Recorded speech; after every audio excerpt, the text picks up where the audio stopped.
Ladies and gentlemen, be very aware out there. Going to the mall, any place. ABC-123 Felony is a danger to thee. Check it out. Look on the screen. They're 13, no picture. I'm like this here. Why protect them? Society needs protection from them. 13 and 15-year-old, what are they doing? Studying for exams, playing games. No, they're doing something else. So keep in mind, oh, my son, he wasn't doing nothing. I did the best I could. Well, Billy, you know, that boy is out of control. Order me ho. Ridiculous. Check it out. ABC-123 Felony. Are facing serious charges tonight after police say they carjacked a couple of people in the same day. Both incidents happened at a busy shopping center. WRG's Andrew Ellison joins us now live from the Juvenile Detention Center. And a tragic story here, Andrew, and a sad story as well. Yeah, and sadly, those teens are only 13 and 15 years old and now facing a whole mess of charges. Memphis residents shaking their heads after learning a 13 and 15-year-old boy were arrested for allegedly carjacking multiple people in the same day. Oh my God, that's ridiculous. I mean, where are the parents at? Police say the first incident happened outside this Michael's in the Wolf Chase area when two young women were getting in their car around noon Monday. Investigators say one of the teens grabbed the driver's side door, pointed a gun at the women, and demanded the vehicle. Give it to them. They did. So one carjacker jumped in and sped away, followed by an accomplice in a Honda sedan. That's a terrible thing. Jonathan Coach is a manager at Michael's. Two young ladies should never have to worry about that in a plaza such as this. I mean, this is a Michael's, for crying out loud. Police say the two teens then carjacked another woman at Oakport Mall later that afternoon. They say she was pulling out of her parking spot when one of the teens stopped the car and forced her out of the vehicle at gunpoint. He allegedly pistol whipped her, then drove off in her Buick Regal, followed once again by that Honda sedan. That's happening to innocent people. Officers eventually located the stolen vehicle in North Memphis at Chelsea and University. Police say the 15-year-old driver tried to get away, but lost control and crashed. The 13-year-old was caught minutes later outside a nearby home on Merchant Street. I'm glad they got caught. Their list of charges include carjacking and aggravated assault. People we talked with pray the two teens can turn their lives around. There's always hope. Trust in God, you can accomplish anything. But those kids, I mean, they did something wrong, and they're going to have to learn the hard way. Police haven't said if they found the other stolen car. Again, just a very, very sad story. And tonight, police are not identifying the teens because they're so young. Live downtown, Andrew. I say identify them. Why protect them? Society needs protection from them. This man, you got a better point of view than I do. I say go ahead and lock him up. How many have been let out and the same thing happened again? And I've seen people in the comment section say, hey, lock the parent up too. Maybe they should. You put this here. This is your responsibility. Well, the father's not around. Find him too. This is your DNA walking around here bringing terror. The seed of poverty, D.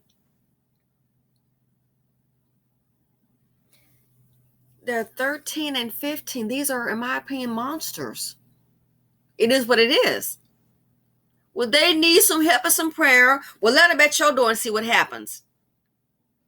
When people start packing and start laying them out, it is what it is. Just like their old dust bucket fathers, they target women and the elderly. The seed of poverty, D.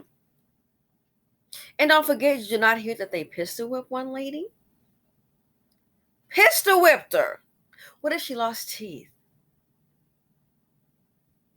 Huh? Anybody think about that? What if she lost teeth, injured, broken jaw? The terror of it all. Then one of them crashed the car. Gee, what if that person only has liability insurance? You do understand liability only pays for damage that you cause. If you don't have collision coverage and your car is totaled out, okay, maybe it's not. If it's totaled out, you're really up a creek.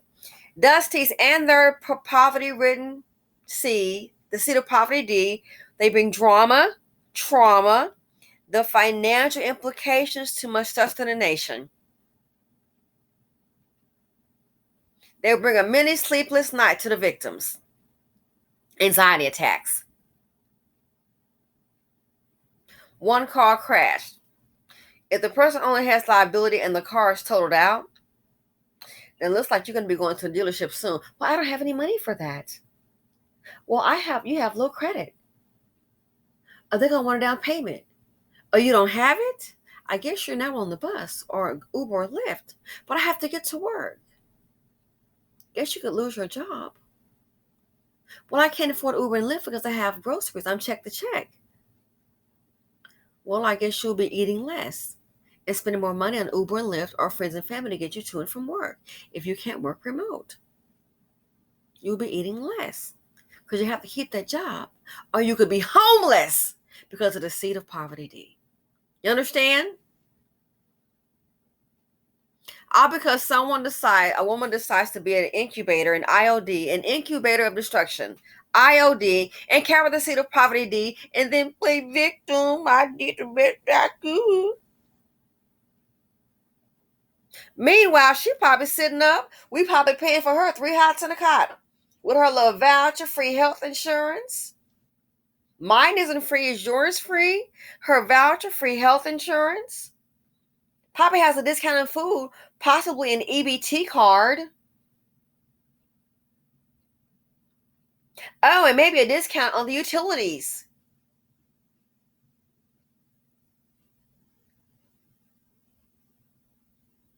The seed of poverty D.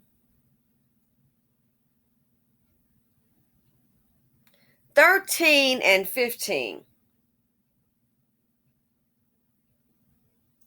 Guns. I bet they can barely read.